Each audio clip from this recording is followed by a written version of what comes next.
একটি সাপ জঙ্গল দিয়ে যাচ্ছিল, বুঝছেন? তো যেতে যেতে সাপটির সঙ্গে মুখোমুখি হয় একটা ধারালো অস্ত্রের। ওই যে রাজা বাচ্চাদের আমলে যে বড় বড় ধারালো অস্ত্রগুলো ছিল না, সেগুলো রাস্তায় পড়েছিল। তো সাপ যেতে যেতে সেটার সঙ্গে ধাক্কা লাগে। তো সাপ অনেকটা আঘাত পায়। অনেকটা আঘাত পাওয়ার পরে সে ক্ষিপ্ত হয়ে একটা ছোবল মারে সেই ধারালো অস্ত্রটাতে। তো ছোবল মারার পর সাপ আরো বেশি আঘাত পায়, তার মুখের মধ্যে কাটা যায়। সাপ পর্যাপ্ত পরিমাণ আঘাত পায়, বুঝছেন? তো সাপ মনে করলো এটা আমার শত্রুপক্ষ, একে আমি আর ছাড়ছি না। তো সাপ রাগে ক্ষিপ্ত হয়ে সেই ধারালো অস্ত্র পুরোটাকেই পেঁচিয়ে ধরলো। তো পেঁচিয়ে ধরার সঙ্গে সঙ্গে দেখা গেল কি জানেন, সেই সাপটা অনেকগুলো টুকরো হয়ে গেল, মানে অনেকগুলো খণ্ডে ভাগ হয়ে গেল। সাপটা বাঁচতে পারলো না, সাপটা মারা গেল।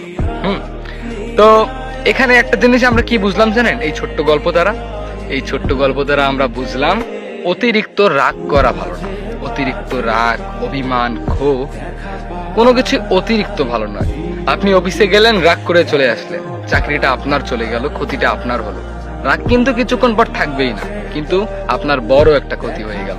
দেখুন, আপনি রাগ করে যাই করুন না কেন, সবগুলোতেই আপনি হয়তোবা আঘাত পাবেন, নয়তোবা আপনার কোনো জিনিস হারিয়ে যাবে, আর নয়তোবা আপনার বড় একটা ক্ষতি হয়ে যাবে। এই রাগ করার কারণে সম্পর্ক নষ্ট হবে, বাবা মার সঙ্গে খারাপ ব্যবহার হবে, বিভিন্ন জায়গায় বিভিন্ন মানুষের সঙ্গে ঝগড়া হবে।